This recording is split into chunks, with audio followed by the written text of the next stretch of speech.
Welcome to my channel. நான் இன்றைக்கி mutton biryani செய்ய போகிறேன். வாங்க வீடியோக்குள்ளே போகலாம். பிரியாணி செய்கிறதுக்கு மட்டனை வேக விடுவோம். மட்டன் வேகிறதுக்கு தண்ணி,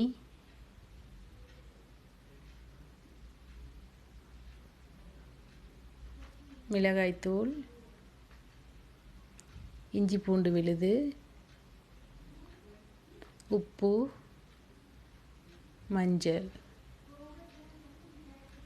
எல்லாத்தையும் போட்டு ஒருக்கா கிண்டி விடுங்க. கிண்டிட்டு குக்கர் மூடி போட்டு மூடி 4 விசில் வர்ற வரைக்கும் ஹை ஃப்ளேமில் வேக விடுவோம்.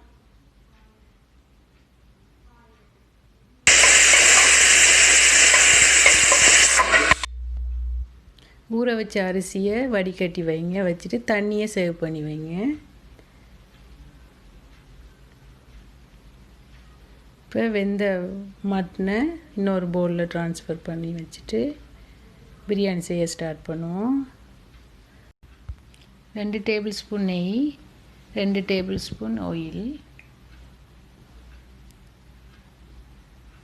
பிரியாணி இலை, பட்டை, நட்சத்திர சோம்பு, ஏலக்காய், கிராம்பு போட்டு பச்சை மிளகாய் 3 போட்டு கிண்டிட்டு வெட்டி வச்சுருக்க வெங்காயத்தை சேர்ப்போம்.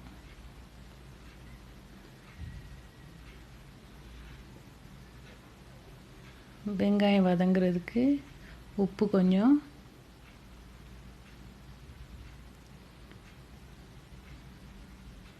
மஞ்சள் தூள் கொஞ்சம் போட்டு நல்லா வதக்குங்க. கோல்டன் ப்ரௌனாக வந்தோடனே வெட்டி வச்சுருக்க தக்காளியை சேர்ப்போம்.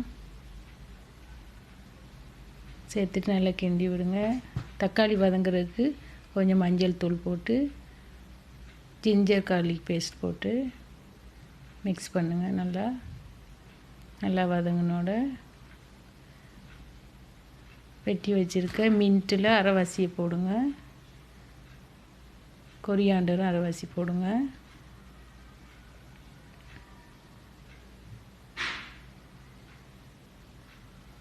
நல்லா மிக்ஸ் பண்ணி விடுங்க.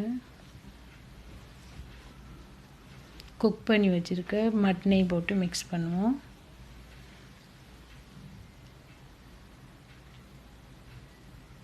அப்புறம் தனி மிளகாய்த்தூள், அப்புறம் வீட்டில் அரைச்ச பிரியாணி மசாலா எல்லாத்தையும் நல்லா மிக்ஸ் பண்ணுங்க. பச்சை வாசனை போகிற வரைக்கும் நல்லா மிக்ஸ் பண்ணிவிட்டு அப்புறம் நாங்கள் குக் பண்ணி வச்ச தண்ணி, மட்டன் குக் பண்ண தண்ணி 2 கப் இருக்குது, அதையும் ஊற்றிட்டு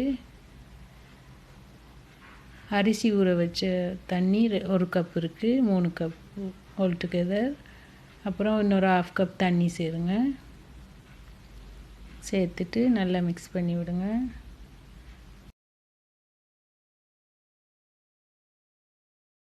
உப்பு அளவு பார்த்துட்டு போடுங்க. போட்டுட்டு நல்லா கிண்டி விட்டுட்டு ஒரு கொதி வந்தோடனே ரைஸ் குக்கரில் ஊற்றி ரைஸ் குக்கரை ஆன் பண்ணி விடுவோம்.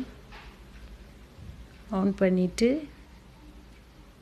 இப்போ ஊற வச்ச அரிசியை வறுக்கணும். அதுக்கு நெய்யும் சின்ன சீரகம் போட்டு வறுங்க. இப்படி வறுத்து போட்டால் ரைஸ் உதிரி உதிரியாக வரும், ஒட்டாமல் வரும். அதுக்காக தான் இது வறுக்கிறது. உடையாமல் வறுக்கணும். ஒரு 1 மினிட் வருங்க. வறுத்துட்டு இப்போ ரைஸ் குக்கர் ஓப்பன் பண்ணி ரைஸை போட்டுருங்க. போட்டு கிண்டிட்டு தேங்காய் பால் ஊற்றுங்க. ஊற்றிட்டு கிண்டி விடுங்க. அடுத்து லெமன் ஜூஸ் 2 டேபிள் ஸ்பூன் ஊற்றுங்க. ஊற்றிட்டு ஒரு லைட்டாக கிண்டி விட்டுட்டு மீதி இருக்க மின்ட்டும் கொரியாண்டர் லீஃபையும் சேர்ப்போம்.